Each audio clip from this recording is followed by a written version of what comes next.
one night, under the quiet hum of an old quilt, a simple question about the past could unravel the fabric of time itself. Would you dare to ask? What happens when the rituals we hold dear are suddenly threatened by the very passage of time we cannot control? Join me as we explore the fragile bonds of family through a single transformative night.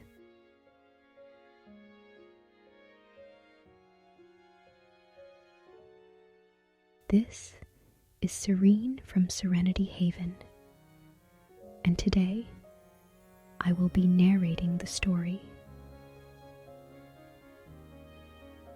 When Mom Couldn't Answer.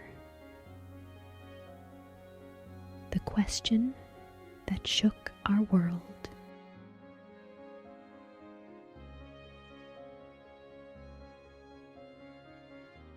I remember sleeping in my new bedroom, now no longer the playroom for my sister and me.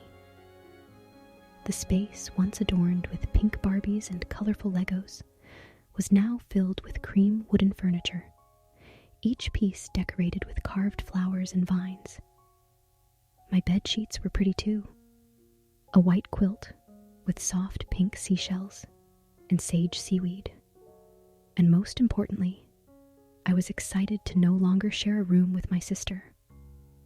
I was pandering at the cusp of getting older, now 11 years old, and was granted the new room to myself. I could put my clothes in the used-to-be toy closet and put my notebooks and pencils on my very own desk. But the one tradition I swore to protect was story time with my mom. Each night, when 9 p.m. rolled around, I would brush my teeth and find my mom. Forcibly dragging her by the arm, I would lead her into my room, where she would take a seat beside me on the quilt. Grabbing the red leather journal and whatever pencil remained on my nightstand, I would ask her to tell me a story. Never using books or fables she knew, she would come up with an original Rachna story each night. There was once a story about the pillows on my bed, and another about the bowl of fruits in the kitchen downstairs. And with each story, I'd attempt to write the tale in my journal, as well as she told it to me. Unfortunately, not all nights were story nights with my mother. Some days, she would be tired or just not be in the mood. Though, even on those nights, I would ask her to stay with me, and I would talk about all the things in the world and all the thoughts in my mind. Tellings about my playdates, comments about my teachers, or even the rehearsals for the school play I was in. So one night, underneath the quilt, in a darkness more hushed, I thought about her once being a little girl like me, which led me to think of my grandma, her mom. Thinking about it some more, I realized that there was once a time where she would probably get tucked in by her mom too. Intrigued, I started to ask her questions about her mom. I asked about what it was like, her mom being in India, and my mom being in America. She told me that they call each other often. She told me that she would see her in the summer. I don't know why, but I began to feel afraid. I had seen Grandma every summer during our family trips to India.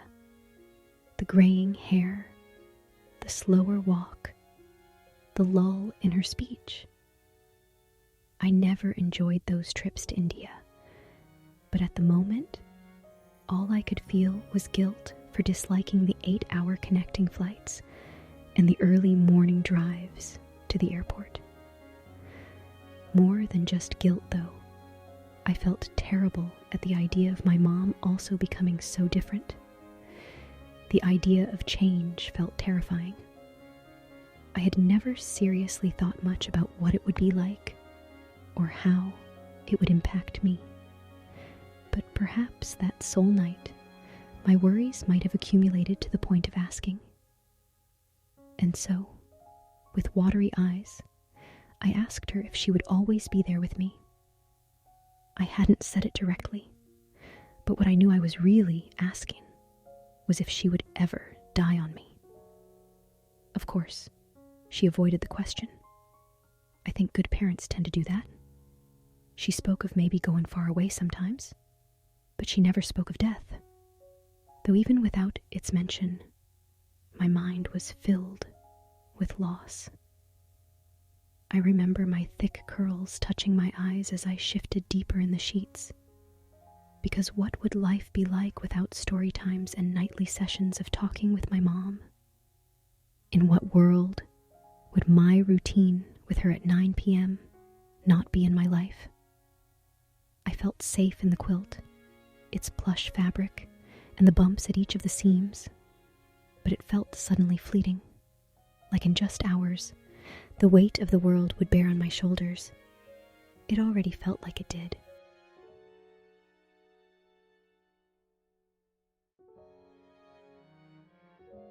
After that, I think for a while, I got scared about the temporary end of life, when things might end, or how I wasn't spending every second of time on things that were limited and timely. I would grow attached to the random parts of my home, like the ugly yellow walls, or the brown comforter I used in the winter. I would get visibly upset at the notion of any change at all. But now, I'm older and in college, and I don't call my mom at all. My morbid fear of aging and death grew into an exhausting anger of why that time with her hadn't always been as kind to me during those storytime nights. Moving into a new space, my small first-year dorm, my mom's phone calls became a rampant means of avoiding, and what used to be the one thing I enjoyed the most with her fell into a pit of obligation. Time, the very thing that once ruled me with fear, shifted into a weapon I wielded against my mother. Why hadn't she used it more kindly? Why hadn't she kept me safe from everything that happened, from the quiet way time seemed to slip past us? I don't know why letting go feels impossible, why grudges come easier than forgiveness, or why I've spent 19 years learning to cling to resentment. I no longer go out of my way to say goodnight to my mother or wrap her in a hug. Instead, I pour my frustration into words, listing what she did and didn't do. I tell myself that someday, when I'm ready, or when she is, we can mend this quiet distance and revert back to when my love for her was simple and effortless. But time persists, even when I don't.